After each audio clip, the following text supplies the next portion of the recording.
Hi, everybody. Hello. Hello. Hey, Let's Jeff. see. Hey, Ann, how's it going? Hey, Good. how are you, Jeff? Good to see you, Professor McCarry. It was a pleasure. Hello, everyone. Janine, got everybody here. Good, Yeah, still trickling in too. good. Hey, Dan. Professor McCarry, how are you, sir? Good. How you doing? I'm great, man. What's going on? Good, good. Love the pride, Dan. Yeah, I just had to go swap the background out, but this is a one that I've had in the arsenal for a while. I use it on all my board calls, so it's a good one. Looks good. So we get about two minutes before we get started, just to give everybody a minute.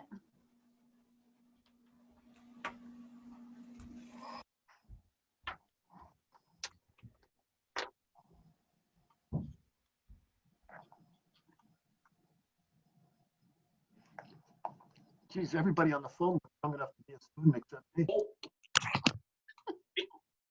Taylor looks like she could be in my undergrad class. Taylor's she's one of our speakers, and she's a grad. Yeah, it's been 5 years since I've been out now, 5.5. Goes by fast, doesn't it? So fast. Yeah, wait till you get to the other side of 50, you'll see how fast it goes. Yeah.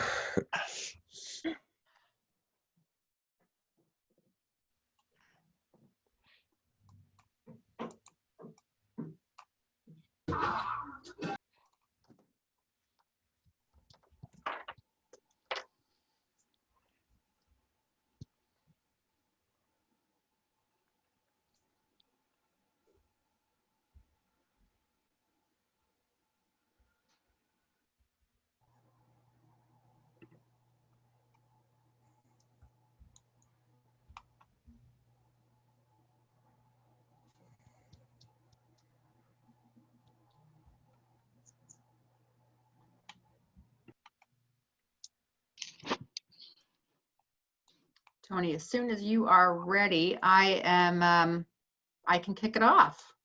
Yeah. You think? Cool. Okay. All right. So good afternoon, everybody. Thank you so much for joining us today. And a special thanks as well to Professor McCarry for organizing all of this. And welcome to Alumni in Sales. So, really today is to introduce you to some of our wonderful Sacred Heart alum who have had very successful careers in sales, and we're using this as a launch to our introductory sales management minor, which we are excited about, and we're hoping that this serves as a great kickstart to that event. So just to get some smiling faces and some laughs to kick off the event, I'm going to share my screen, share a small short clip that you will probably all recognize. But I'm going to share my screen quickly. Bear with me. Can everyone see my screen? Just give me a thumbs up. All right. Is that our new brake pads are really cool. You're not even going to believe it. Like, let's say you're driving along the road with your family, and you're driving along, la la la, woo, and then all of a sudden there's a truck tire in the middle of the road, and you hit the brakes. Whoa, that was close. Now let's see what happens when you're driving with the other guy's brake pads. You're driving along, and all of a sudden the kids are yelling from the back seat, "I gotta go to the bathroom, Daddy." "Not now, damn it." Truck tire. I can't stop! Help! There's a cliff! And your family's screaming, oh my God, we're burning alive! No, I can't feel my legs! In comes a meat wagon! Wee, wee, wee. And the medic gets out and says, oh my God. New guy's in the corner puking his guts out. All because you want to save a couple extra pennies. And to me, it doesn't. Get out. Now. Sir. Do you validate? Now. Okay, thank you. Okay. You can tell he did not go through the sales minor at Sacred Heart. Well, that's pretty much sales, right? Right, Annie and Professor McCarry? We can probably stop the discussion now. Here we go. That's exactly the point we're trying to get across today. All right. So just to quickly do some quick introductions, and then I'm going to get started here. We have with us today Taylor Anastasio. I hope I pronounced that right. Sales Associate at Velasquez Digital, as well as Jeff Benedetti, Vice President of Sales and Marketing at Scout Security, Cybersecurity. And last but not least, Dan Piscone, Vice President of Sales at Strategic Financial Solutions. So I'm going to let you all give just a quick introduction as to who you are and where you are currently working. And then I've got some questions that we'll dive right into. So Taylor, would love to hear from you first. Thanks, Annie. Hi, everyone. My name is Taylor Anastasio. I am a sales exec at Velasquez Digital. It is my second job out of Sacred Heart. I've been there for almost 4 years now. I graduated in 2015 with a major in business administration and a concentration in marketing. And I have been in sales for approximately a year and a half into my 4 years at Velasquez. Great. And Jeff? Oh, you're on I'm mute. on There you mute. go. You think by now, after being on Zoom for the entire year, I'd figure out Zoom. But hi, my name's Jeff Benedetti. I'm currently a VP of Sales and Marketing at Scout Cybersecurity. Basically provides cybersecurity services, protection to mid-market, enterprise-level organizations. I've been in sales for 15 years. I graduated from UConn in 2004, and I've been in the tech space the entire time. Worked for Datto. I worked for a company called Apple, which I'm sure you're familiar with. And I started my career off at a company right down the street from Sacred Heart at a company called Tech Depot. Got my MBA in 2000 and time's flying, Professor McCarty. I think it was 2009. I'm sorry, 2015. I'm sorry about that. And, definitely happy to be here to answer all your questions. So. Great. And Dan? Hey, good afternoon, everybody. Excited to be a part of this really, really fun and exciting initiative. So I currently oversee sales for a company called Strategic Financial Solutions, which is kind of a growing consumer lending and debt management company. Been with the firm for, next month will be 4 years. So we've been, it's crazy how time flies, but really, really seeing kind of explosive growth since the time I've been there. It's been a fun ride. Prior to that, I spent about 10 years at Prudential. So worked for a big Fortune 100 company. My business was retirement products. Started as a phone-based sales consultant, and I've been in some form of sales leadership for about as long as I can remember. I definitely bleed Pioneer Red because I was an 06 grad, went back and did my MBA in 12 while I was working. And currently, at least for the next 3 months or so, I am your alumni board president. So I've been doing that for 4 years now as well. They're not impeaching me. My terms are just up at the end of the year, but I'll still stay involved. So I do a lot of stuff with the university as well. So good to be with you all today. Great. All right, so we're going to just dive right in here. So Taylor, I'm going to start with you. My first question would be, how did your career in sales start and where has it taken you? So my first job out of Sacred Heart was in Norwalk, Connecticut, and it was for a small recruiting firm. I was recruiting physicians into urgent cares and hospitals and such. So it kind of started in a small type of sales role, both with the physicians themselves and then also with trying to get open positions from the hospitals and the urgent care facilities. So it was semi-sales to start. And then I moved into Velasquez a year after that. And the first 2 years I spent at Velasquez was not in sales.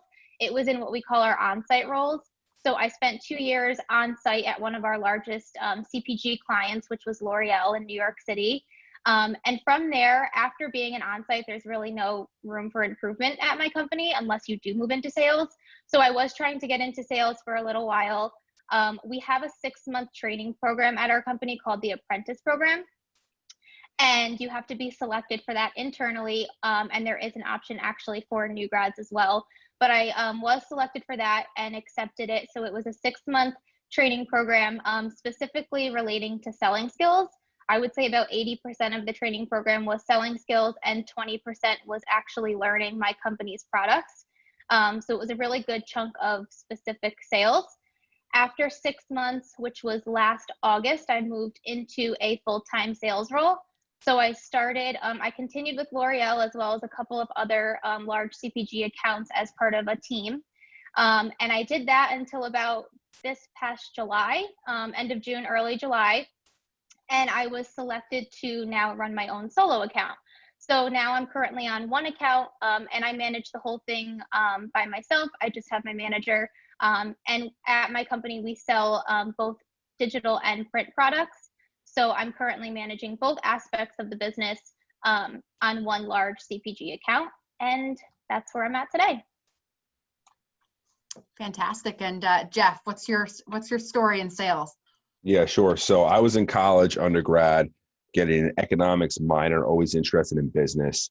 And I really took a step back, and I didn't know exactly what I wanted to do out of college, but I knew my objective is to find a job where I can interact with people, take advantage of my communication skills, and really find ways to solve problems. Some things that were important to me were competition, the opportunity to make money, and to be like in charge or control of my own destiny financially. And then I also wanted to be, I didn't want to be in one place all the time. I knew I liked mobility. So I actually spoke to some of my friends, and it was really odd, but one of my buddies in college, his brother was selling paper and just paper goods. And he told me like all about his job, and I didn't end up selling paper, but I thought it was, a path that I could take advantage of my personal skills along with, what my goals were. So that's how I landed on being in sales. But it's been an arduous path from there, to say the least. Great. Do you want to talk about kind of where it's then led yeah, you? Sure. Yeah. So, I just, when I got out of school, I was like, okay, what market should I go after? What markets can I see myself staying in for a long period of time? As Dan mentioned, he's been in financial services for, sounds like, the majority of his career. And the best advice I can give is find your niche, find a market, and stay with it, because you build up, like you can be a trusted advisor, a thought leader. And additionally, you have equity in that market from networking, from understanding the path of the market. But so I thought technology would be a great place to go, obviously, with, the growth of technology. And, I just doubled down on that. I found, and I stayed with companies for at least 5 years. But back to the Tommy Boy video, like, everyone needs to blow up a car in front of a CEO to be able to get to a point where they're going to grow a company. And one thing that you hear about, you see like the jokes around the Tommy Boys or the used car salesman or those kinds of things. If you were to go ask any CEO what their top 3 priorities are, I can almost guarantee that sales would be right there, right? So it's a profession. It's just not a job. It's really something I look at like is just continuing to build upon and getting better at. Very similar to someone in finance, even a lawyer, doctor. Like, you can be a true sales professional and have a path that takes you into different realms of your career. Love that. Thanks. And Dan, how did your career in sales start? Where's it led you? Yeah, and I would definitely echo a lot of the things that Jeff said. We're in different markets, but a lot of like what I was looking for and, you know, kind of doing self-assessment and passions and stuff like that were very, very similar. So I'll say this, I started at Pro literally a week after I graduated at SHU. I also didn't necessarily know exactly what I wanted to do, but was very, very high on people skills, liked interaction. And, you know, I honestly just got I interviewed at a bunch of places. I got a really good vibe from the people that I interviewed with there. So I started in phone sales, and my first job out of school was what we call an internal wholesaler. And what that meant was that I was partnering with somebody that was out in the field, and I was on the phones. And that was like sort of my first gig. And I had a territory, and I had some early success. Our team was doing really, really well. And, you know, I had a couple of different opportunities along the way. And, you know, one of the key decisions that I had to make in my career was, you know, I was doing well as an internal wholesaler. You know, Jeff had mentioned, or I think Taylor had mentioned, going through some different trainings. I'd been put through some pretty high level sales consultative trainings, as well as presentation skills. And I had done pretty well in those areas. So I had an opportunity to go out into the field and be an external wholesaler, which is one career path. And the other option was to go into management. And I remember as probably about a 26, 27-year-old really struggling with that decision. And, you know, the field sales role is one where you can make a lot of money. There's a lot of travel involved. You know, it's a rigorous role. And I felt like I could be really, really good at it. But I did that self-assessment and realized that my true passions were sales and sort of competition. And then the second thing was leading people. So I went into leadership, and that was one of the better decisions I've made in my life.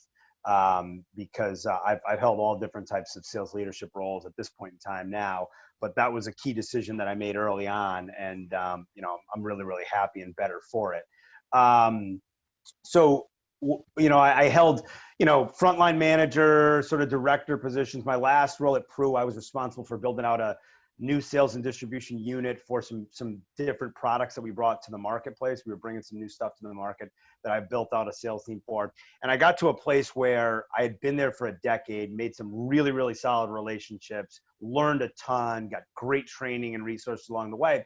But I recognized that I wanted to be with a company that was really in growth mode. And that's kind of what suited my skill set and how I like to operate. So I found strategic, like I said, about 4 years ago. And that's one of the other great decisions that I've made in my career, because being with a firm that's kind of in growth mode and being able to kind of shape that growth has been something that I've really, really enjoyed, and I've learned a ton from. And it's brought me, you know, some more entrepreneurial type skills than I necessarily got at a big company. But having done both now, I have no regrets, and you know, I couldn't be happier as to where I'm at. And it's allowed me to learn different things and start some other small side ventures that I've started up. And you know, someday I want to own my own business. So on a larger scale. So yeah, that's where I'm at. Great. And, you know, Dan, I'll keep on you for a minute. You know, as you, all three of you have sort of gone up and risen up the corporate ladder. Can you kind of talk about the skills that you've developed in sales that has led to your promotions that you've received as you continue to grow? Yeah, sure. I mean, you know, I always tell people, you know, like I said, I do a lot of work with the university, so I get a chance to talk to students and alums pretty frequently. But I always tell people, again, sales is not for everyone. That I would say is very much a true statement. But why it's a great place to start your career, regardless if you end up staying in sales. And I've worked with a ton of people that have reported up to me that have gone on to do different functions in various different departments and business ventures. So what I like about starting in sales is the skills that it teaches you, and the fact that when you're in sales, you typically have to know the entire business, right? You typically have to know marketing. You typically have to really know the product. You've got to know the financial side. You got to know the servicing side. So, different, different types of products are sold in different ways. But having to know the entirety of the business allows you a lot of different options. Obviously the people skills is going to help you in anything that you do. And, Jeff mentioned the ability to kind of control your own outcomes and control your income. I mean, there's definitely discipline, rigor, work ethic, process that you have to learn to be a successful salesperson. So the idea that, I think a lot of times people think of salespeople as just these very boisterous people that are just, wheeling and dealing and shaking hands and kissing babies. And while there may be a little bit of that, the best salespeople that I've been around are the hardest working and have the highest level of process, meaning that they're very, very organized and they're rigorous in what they do. And those are skills that you can apply to any function, regardless of where you go in your career. Great. And Just Jeff, want to jump in for let me just jump in for 2 seconds. So I think that's really, really important. And at the end, near the end of the session, we're going to have Professor Bumstead, who's online, and she's teaching the professional selling course. But I think it's so important that you listen to what Dan just said about you're responsible end to end. When Taylor sells, or Taylor's managing a consumer products account, they don't go to her and she says, oh, you know what? They made a mistake in the printing at the printing place. You'll have to go talk to them. They're going to be on her. Same thing with Dan, same thing with Jeff. A customer or client doesn't want to hear, oh, you know what? You'll have to call over there. And we spend so much time, those of you who are in the Department of Management, think about the skill sets that we constantly talk about. Strategy, planning and analysis, critical thinking, communication skills, verbal, written, ability to present. Think of all those skills and then think about getting exposure to the entire organization. Because as Dan just pointed out, when there's a problem, nobody wants to hear, oh, you know what, you got to call so-and-so. If you're the salesperson in charge, you're going to be in charge of making sure that at the end of the day, everything worked out, particularly in some of the fields, that our panelists are in. Okay, so just bear that in mind. I'm sorry, go ahead, Annie. no, and feel free, Jeff, Taylor, if you had anything to add on that, please do so. Taylor, you can go ahead. Yeah, I would just say, it's all accurate. Like Professor Mercari was saying, there's so many things that happen pre-sale, post-sale that have nothing to do with me, but it all runs through me. And to the client, I've learned over the years that less is more. They don't need to know everything that goes on behind the scenes. It's just going to get down a rabbit hole in the weeds, and you really have to just know how to manage your account more than even actively selling. Everything I do is part of actively selling, but I have to say, like 20% of the time I'm actually selling. Majority of my work is managing my accounts, staying organized behind the scenes, making sure that I have the right knowledge and insights going into a meeting so that I know where that brand is today, who their competitors are, how they're acting in the marketplace, what's going on with the brand, where are they losing, where are they gaining, really knowing all those insights pre-sale to go into the meeting with is only going to set you up for success. So it's a lot of other types of work other than just asking for a budget. There's certain skills that you'll learn along the way. One that I have learned early on and I have seen a lot of success with is always leading with strategy. Every time I'm having a conversation with a brand or a client, we're talking about strategy. What is your problem? What can I help you solve? What's the best way to gain share or drive sales at CVS or nationally? It's not going into a meeting and saying, what's your budget? It's $50K. Okay, what can I do with that budget? Take budget out of the question. Lead with insights, be strategic, and the budget will just fall into place. And those are just skills that will come with time. And in my first year with sales, it's taken a little bit because you're so budget focused and you think management looks at you as, are you hitting your revenue goals? Are you exceeding? Where are you at today? Open Salesforce. Let me see where this opportunity is. And that's all very important because it is a high score that you're going to be looked at for when it comes to revenue goals. but there's so much more that goes behind it. And the only way to get there is to really be consultative, know the strategy, know your ins and outs of the products that you're trying to sell, and really understanding that you're the face of everything to that client, even though so much is going on behind the scenes. But having that strong relationship is just really going to create success. I would just add on to both of the comments there. What Dan mentioned around being an entrepreneur, having an entrepreneurial spirit, is probably the biggest draw for me. I've always wanted to start my own business and still plan on doing that.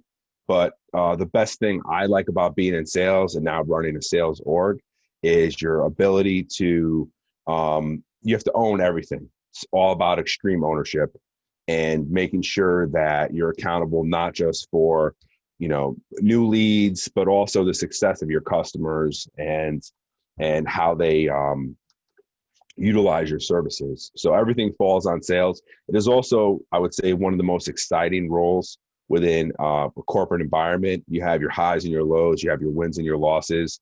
And it's really all about your numbers. But at the end of the day, if you're able to execute with a strategy, a process, and you really put the time, the effort in to develop your skill set, it should get easier. But back to Professor Macari's comment, entrepreneurship is probably in corporate America, outside of founding a company, it's, in my perspective, the most correlations between being in sales and then between entrepreneurship, and sales. Great. And Jeff, I'll keep the question on you for a second. Sure.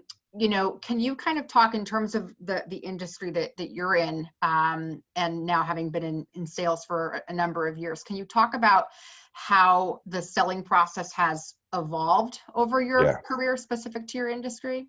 Sure. A lot has changed in the technology space. I mean, it's such a vast place, if you will. When I first started in technology, it was primarily hardware, services with margin, and the whole SaaS, everything is SaaSified. So everything's as a service now. And the model for most technology organizations, I've been in like a direct market reseller. I worked for Apple selling to businesses, but there was also a recurring model. And then the last two businesses, or my current company and the one prior to that, were all reoccurring based. So what I mean by reoccurring, it's a service businesses pay for each month. So I think the models in which these technology companies have evolved to has switched to SaaS. But when it comes back to how things are changing, you might hear about this and you might see this yourself in how you make buying decisions. But the majority of technical buyers are already educated. And it's not so much about selling your product, but it's more about a partnership. It's more about that long-term vision and why an organization would want to purchase your services on a recurring model for just not the short-term problems you're solving, but the long-term vision of the company and how they both align. I also think in regards to selling, I mean, as everyone knows on this call, it's more digital. I remember when I first started, I actually used to write on people's addresses and envelopes and ship out mailers, where that may not be as prevalent now. But really on the marketing side and then on the social selling side, things have evolved. And if you're not on top of it, you will get outpaced. That's great. And Dan, I'd love to get your thoughts, and then Taylor, over to you with the same thing in terms of how has sales evolved over your career specific to your industry? Yeah, I mean, technology has obviously changed the game, as it has for anything. And I think on a couple of different levels. The technology that is available to sellers and buyers. That's number one. And second, Jeff's been in the industry. I've been on the other side in financial services, but I've partnered with a lot of tech firms, and I've been sold to by a lot of tech firms. So I've hired. So I've been on both sides of it. you know, I give the tech industry a lot of credit for kind of changing the way that products are sold. And whether you want to call it value-based selling, strategic selling, consultative selling, there's a lot of agile sales. There's a lot of different terms for it. But the reality of it is any buyer, consumer or business, has more information available to them now. So the idea that you can just sort of use a script or a hard sales pitch to get a deal, that just doesn't really exist. It doesn't work anymore, right? So you have to be more value-based.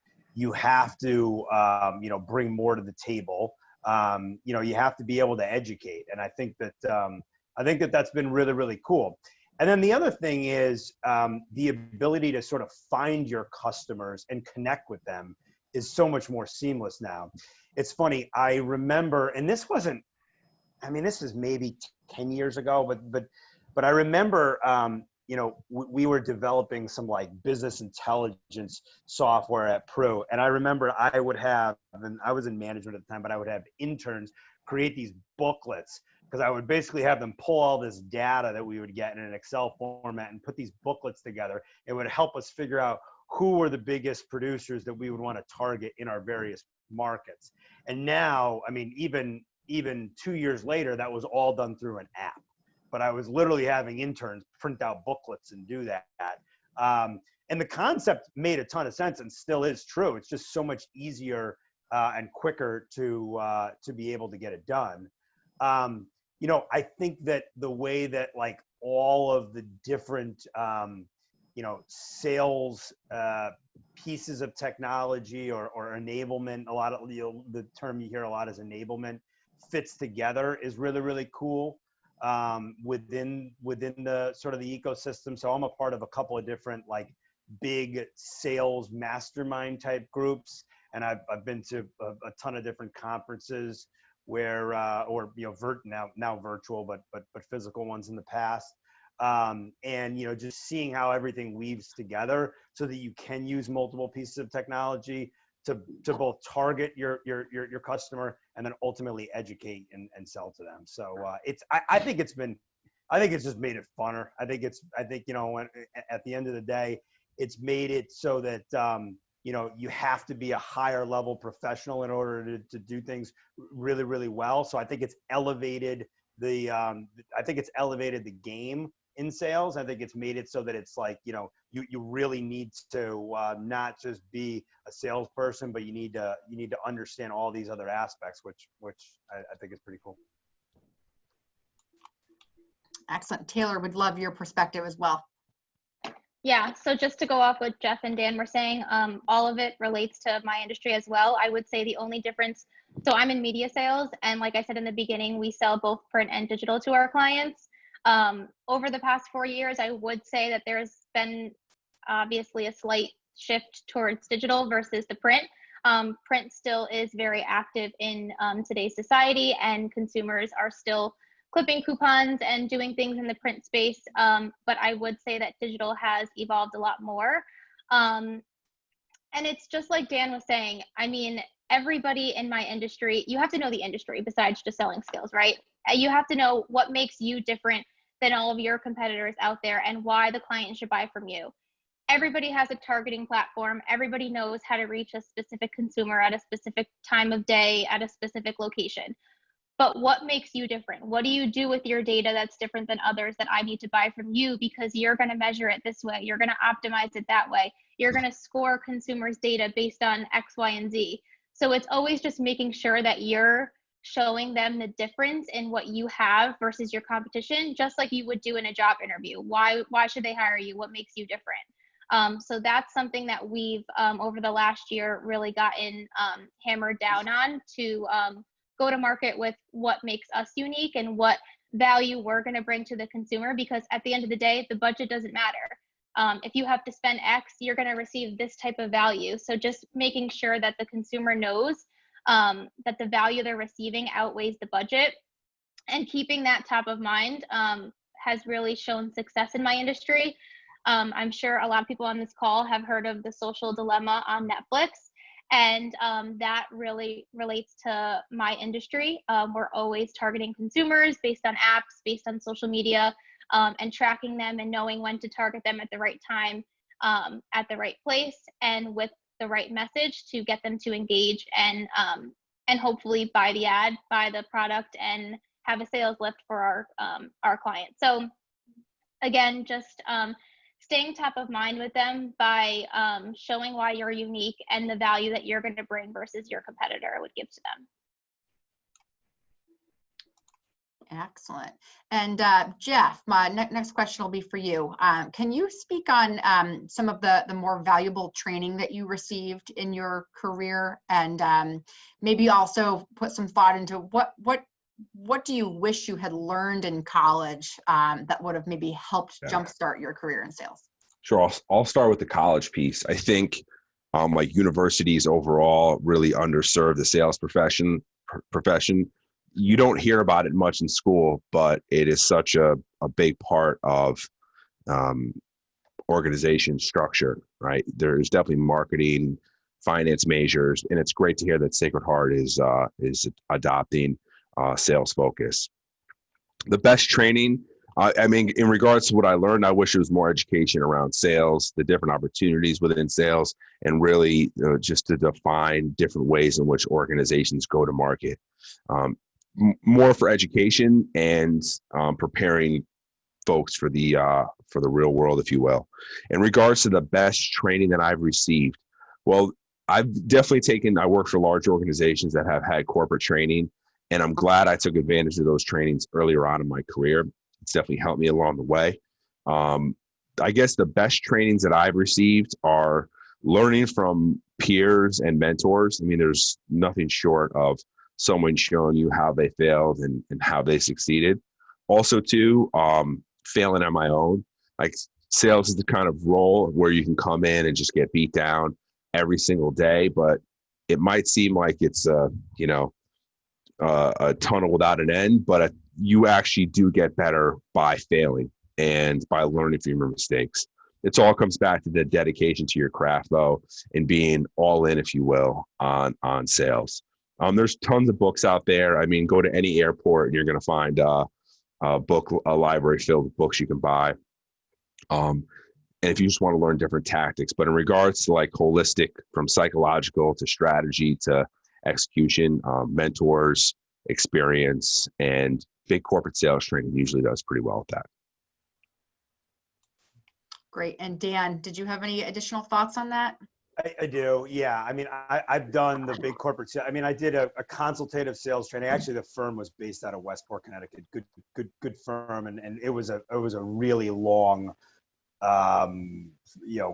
full blown, everything from how to sell to how to coach and develop salespeople. Cause there's a big management piece to this as well. That's another thing that I love about the sales profession. There's a lot of opportunities to progress into management if that's what you ultimately want to do. I also took a public speaking / presentation course that was kind of a game changer for me. I did Toastmasters for a bunch of years, which I really, really enjoyed, and that made me better. More recently, I'm a sort of a voracious learner, and I love to read, and there's so much information out there. These days, it's such a cool business world that we're playing in, and there's such an opportunity to learn and get better. I've taken a couple of entrepreneurial type of courses, gone to a couple of conferences that I've really enjoyed. But honestly, a lot of the best stuff that I've gotten have come from books and from stuff that I've read. So one that I always, this isn't a sales book, although I could give you a ton of sales books that I'd recommend, but one that I very much recommend for students that are trying to pick their path is called Strength Finders 2.0. It's a quick read, it's an easy read, and it comes with an assessment. You buy the book and you get an assessment, and the assessment helps you to understand what your unique strengths are, and then it gives you information and suggestions on how to use them in your career. And I'm just such a big believer that people should be doing the things that they love and the things that they're good at, right? So if you're trying to figure out where you want to go in your career, figure out what you love to do and figure out what you're good at, and then just go weave that into your career as much as you can. And your career will probably take you in twists and turns, and you'll have different stops along the way. But as long as you stay focused on those things that you love to do, that you're really, really good at, you're going to enjoy yourself and you're going to be successful. So that would be, the biggest piece of recommendation. But I've done everything from like Lean Six Sigma type stuff to bigger sales training. There's a lot of great stuff out there. I just like to tell people to focus on, what is it going to do for you in the long term, and focus on that. I'm glad I'm recording this because you guys have just incredible quotes that I can't write down as fast as I can. But Taylor, did you have anything to add to that? Yeah, I'll just add that I think the sales minor is great. If it was offered when I was in college, hands down, I would be taking it. And I know all of my friends would too, because majority of the business grads that I graduated with went into sales. So it is very popular. But I would say in regards to the training, I did do an internship while in school for Enterprise, and they had a very rigorous training program when it comes to sales. So that kind of like kickstarted my interest in sales and confirmed it was something that I was good at. So I knew that going into my career, sales was kind of always top of mind for me. So I would recommend trying an internship in the industry that you have interest in, just to confirm if you're good at it, if it interests you, and then you have kind of like a jump start into your career. In terms of where I am today in my training, I will talk back at the 6-month training program that I went through last year with Velasquez. Just a couple of things that we did throughout the program really helped me get to where I am today. The typical role plays, just kind of like learning throughout the process how to approach a client for the first time, if it's your first conversation, all the way down to the sale and the multiple after that, after creating a relationship. So there are definitely a bunch of different sites out there and books that we've gotten access to at my job as well. I'm just a very hands-on person and visual person, so I've never been the reader type, but they are out there for those who do like to read. I'm more hands-on, so I enjoyed the 6-month program where it was me in sales enablement, doing the role plays and really getting the feedback every time. So it kind of just depends on how you like to learn and how you retain information. But the best part about sales is you can do it either way. So Annie, I'd just like to now, I'd just like to introduce Professor Bumstead, because we're talking about the different trainings, and I'll turn it over to Janet, but she's teaching our professional selling course this semester, which is sort of the first course in the series, and she has a specific focus on, I believe it's called concentric selling, but I'll turn it over to Professor Bumstead, let her talk a little bit. Yes, hi. So we've been focusing this semester on learning different sales methodologies. And at the beginning of the semester, we went through basic sales, right? Terminology, where does sales fit in the organization? How does it partner with marketing? Because marketing's voice of the customer, sales drives revenue, sales effectiveness and sales operations support all of the back-end activities of both. And then we went into various sales methodologies and processes. So there are hundreds of different methodologies on the market. Many have been mentioned here already by Dan, Jeff, and Taylor. And so we've gone through some very formal processes and some very informal processes that can't be measured but are good for small businesses. The rest of the semester, we are focusing on customer-centric selling, which is a global sales process methodology, which teaches how to go through a defined sales process, measure how your buyer is proceeding through, but also tailor your approach to the buyer's journey. Because the buyer in today's world is more educated than ever. 85% of their decisions have been made before they ever speak to you as a salesperson now. So you have to go into your sales process very educated about them, their company, as well as being very, very sensitive to their buying process, because a hard sale doesn't work anymore. That's just going to turn people away.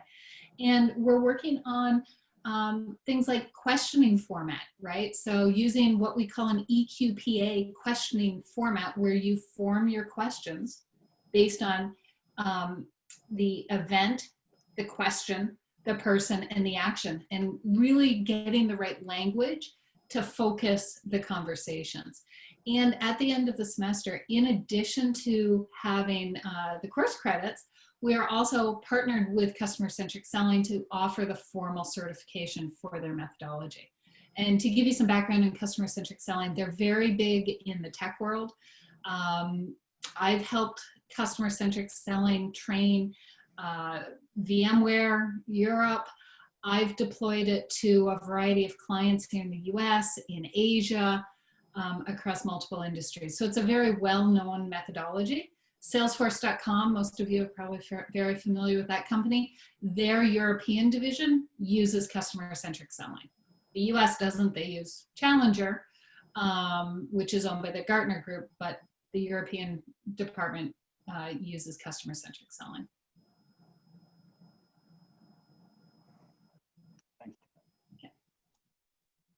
Great. So I've got one more question, and then I think maybe we'll open it up for question and answer. But you know, Taylor, you talked about internships. You know, especially right now, you know, looking for internships, and any seniors that we have on the call too, looking for maybe full-time jobs. What advice do you have for students, and this is for any of you, on finding an internship in sales? So you've now you've hooked them. How do they get one? What kind of advice do you have for them? Yeah, so I think it's half all about who you know and half about utilizing your own personal skills, right? So how I got my enterprise internship was actually through one of the career fairs at SHU, my sophomore year of college. I don't know if SHU is still doing that or what's going on in this type of world we're having right now, but definitely attend as many as you can. Share your resume out with as many people as possible. Be on LinkedIn searching for jobs, anything that you can to be known and make yourself out there. If you don't have a LinkedIn, the earliest you can create one, create one. I've found that constantly interacting with people on LinkedIn, posting things, asking questions, kind of gets your name out there. And it's another opportunity for people to reach out to you as well as you searching for them. So just getting yourself out there as much as possible, attending career fairs, and just definitely doing internships, because it's the best thing to put on your resume, and it's the best way to learn and kickstart your career is by actually hands-on performing the job. Great. And we are still actively doing career fairs. They're virtual, but we're hosting as many as we possibly can. Dan, Jeff, did you have anything to add on that? Any advice? Totally agree with what Taylor said. LinkedIn's a phenomenal tool. You know, the term networking is probably overutilized, but just make connections.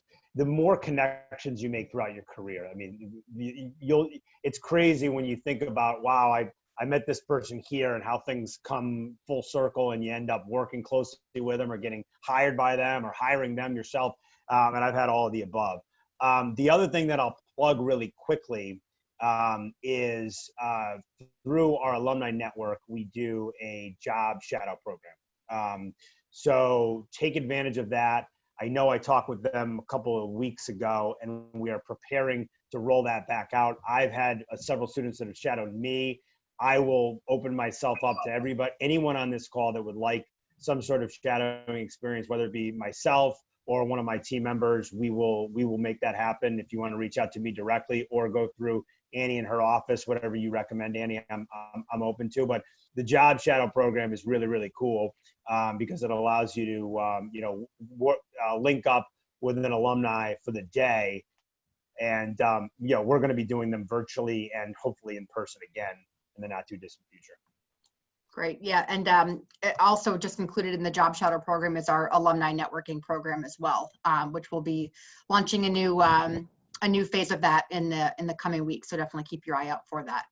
Jeff, did you have anything that you wanted to add? Yeah, sure thing. So in regards to internships, networking is key. Taking that extra step in sales, no matter whether it's finding an internship, a job, or trying to find your next lead or deal, or connection always takes that extra step. So you need to differentiate yourself. You have access to the majority of professionals in the world via LinkedIn. So go out there, find companies you would want an internship with, whether it's local, national, etc. Target them and take the extra step. I think in regards to finding a job, I've interviewed and hired dozens, if not hundreds, right, of sales reps. Someone who has a sales minor and sits down in an interview and has shown that they've sold in the past and that they want a sales career, especially right out of school, will stand out. I can tell you that for certain. A lot of people apply to sales jobs just because they need a job. And that's not typically what hiring managers are looking for. So if you make it a focus of yours, you should be able to do pretty well in the job market, especially right out of school. While I'm not a part of a job shadow program, if anyone wants to reach out to me, I'm pretty easy to find. And I'll be happy to spend some time with folks talking more around whether it's sales careers or what have you. Feel free to reach out to me, and I'm open for that as well. Guys, I want you to listen to what the panelists said, though, in terms of networking. And, you know, I'll tell you from the perspective of somebody who's, you know, close to 1,000 years old and is not the friendliest person on the planet, that, you know, the easiest way to network is to find people who are, you know, these guys have all talked about passion. What are you excited about doing? What gets you excited? Mm-hmm. And yeah, it's a numbers game. You got to contact X number of people to create deal flow. But, you know, A, old people like talking to young people about what they do. B, one of the easiest ways to network is to help somebody else do something. So, you know, a lot of times, you know, when you're in a networking group, one of the easiest things to do is to help somebody else, because that sort of helps you start the conversation.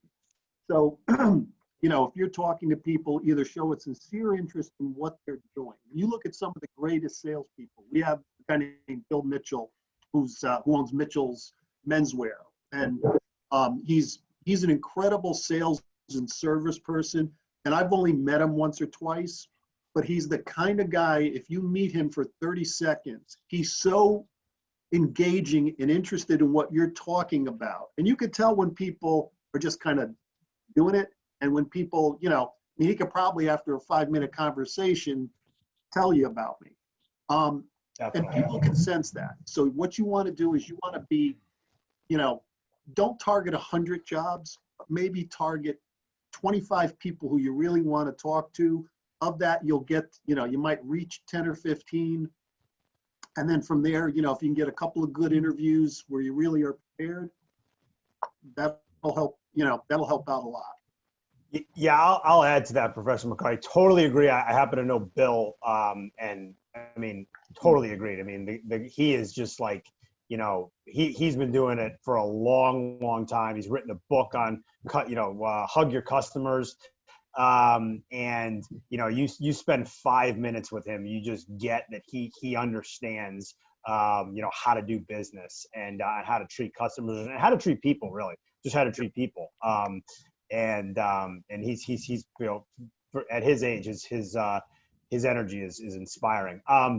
But what I'll say is, when you're thinking about networking, when you're thinking about creating connections for potential jobs, you know, I know it goes without saying to do your research on the company, but connect the dots of what is the company offering and why are you a potential believer in it, right? So that's going to help you go the extra mile, instead of, you know, hey, Jeff, I really like your company because, you know, you've won all these awards and, you know, I see this on your website. Learn a little bit about what Jeff's company offers, learn a little bit about what their value proposition, and if you believe in that value proposition, be able to articulate that.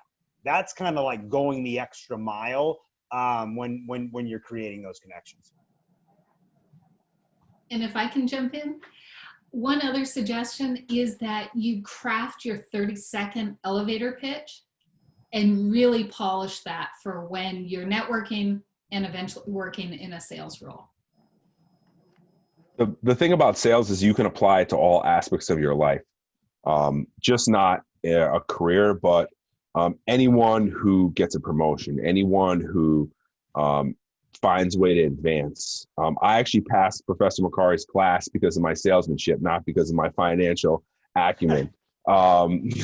It really varies, right? So it's something that if you take the minor and you decide, hey, sales isn't for me, I would try and get as much out of that minor as possible because it's applicable to other places in your world. Great. So I'm going to, if anybody that has a question, feel free to either put it in the chat or click on the raise your hand button on the bottom. Let me know if you have any questions. Professor Macari, did you want to add Just in anything? terms of, you've heard about the minor. If you have questions or interested in signing up for the minor, it's only 4 courses, like most minors. So those of you who are management majors, marketing majors, you probably have enough open electives to do it without really breaking a sweat. And basically it's professional selling, sales management, negotiations, and there's 3 other electives. And basically there's 2 required courses, professional selling and sales management, which Professor Bumstead, excuse me, teaches. Negotiations, which is taught by one of our management faculty who's a lawyer. And then business analytics. There's also a retail selling and merchandising course and a sales sponsorship course. And it's all on the website, but if you connect with me, I'll get you the information. And then basically all you have to do to register is you just fill out a form and then, you take the 4 courses. Those of you who are sophomores and juniors shouldn't really have any problem at all finishing it up. Anybody have any questions about anything? Or anything you want to ask our panelists?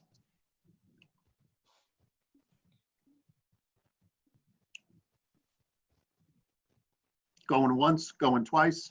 I think a couple people, I thought I saw some people trying to talk. Make sure you go off mute. Make sure you go off mute. I've been on a million Zoom calls in the last, everybody, that happens inevitably. We all do it.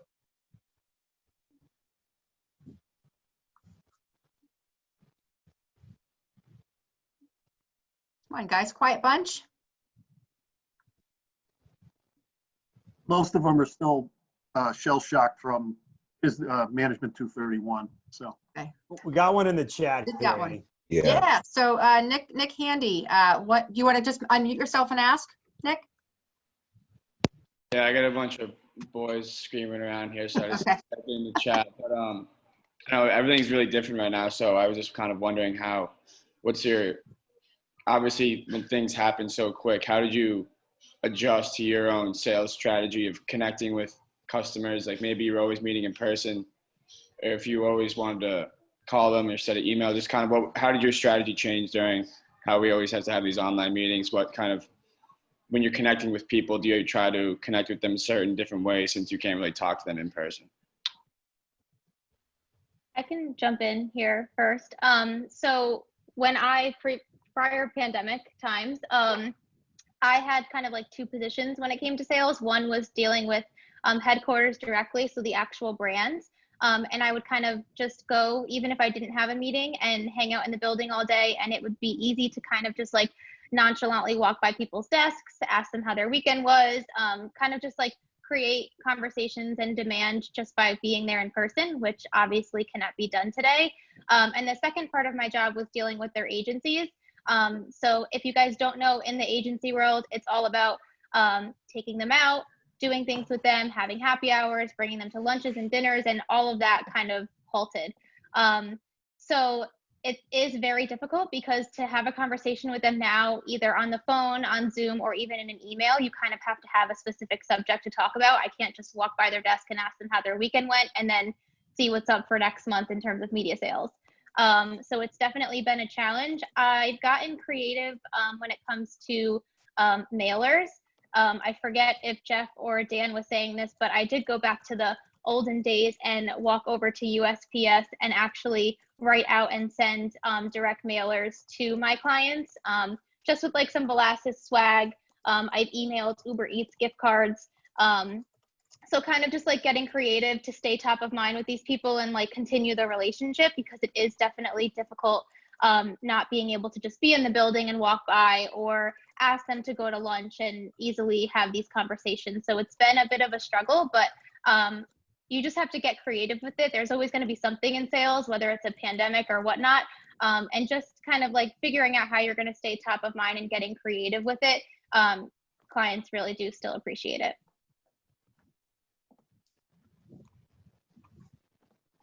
Great. Anybody else feel free to jump in on that. I think it's changed. People's commutes are definitely cut down, which is good because there's a lot of time, like productive time you have back into your day.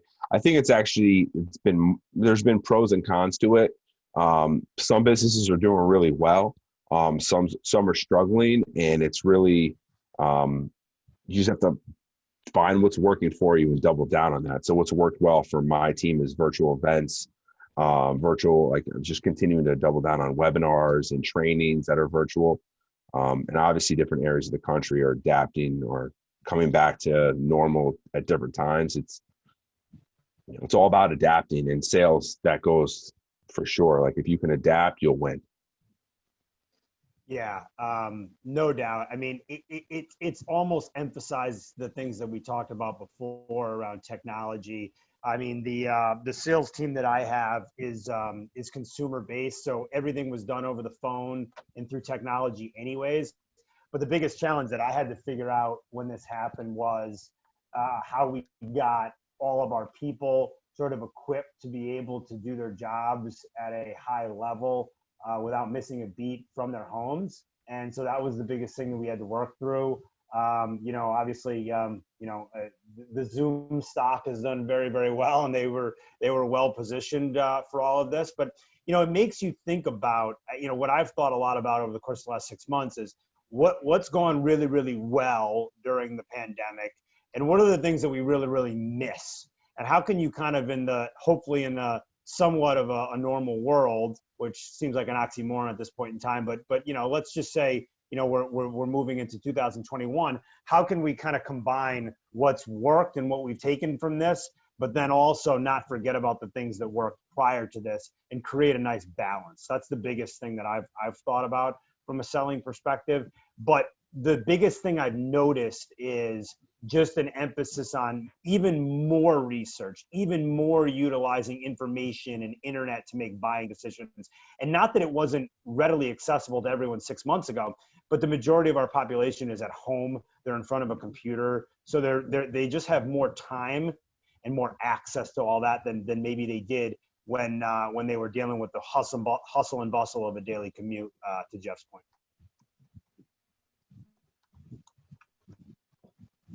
Great Any other questions? Because I know some of the students have said they have a hard cutoff at 5. Yep. So I just want to make sure if anybody's got a question, we're answering it. And then the other thing, again, it's only 4 courses. And if you're thinking about it, I would definitely register for the minor, or at least take some of the courses. And again, if you have any questions on that, just email me, and, I can work through it with you before, because they're going to register for courses probably in about 2 or 3 weeks. Great. I have to hop on a call. I appreciate everyone's time today. Thank you, Jeff, so Take much, care, everybody. Take care, Professor McCarty. It's nice meeting you all. Thank you. Okay. And Janet, Dan, Taylor, Professor McCarty, everybody, thank you so much for your time. What a great evening. If you have any questions for me, please let me know. Otherwise, enjoy your evening, and thanks again for coming. Annie, let me just say, I really enjoyed this. Thanks to you and Professor McCarty for putting this together. Like I said earlier, students, if there's anything that I can do for you, or you have additional questions, don't hesitate to reach out. And you started with Tommy Boy. Annie, I'm going to give the students some newer age, which might be a little bit up their alley, because I think they're a little bit too young to remember Tommy Boy, although hopefully you've watched it at some point. But I'll give you a newer age, some funny sales content. If you're not, go on Instagram and follow a guy named Corporate Bro. Okay, so take that one down. You want some good, funny sales humor? Corporate Bro is the guy that you want to follow, and he has a saying that I'll leave you with. It's an acronym, and it's sadness, and it's not because he's sad, but it's sales are dope. Never, ever stop selling. So I'll leave you with that, and go look at Corporate Bro. He's got some funny stuff. I've actually had him on and he's done some virtual happy hours with me and my team, and we get a kick out of it. Great way to end it. Thanks, Thank Dan. you, Dan. All right, guys. All right, Take good care. Thank you. Bye-bye. Thank you. Thanks, everybody. Bye-bye. Thank you.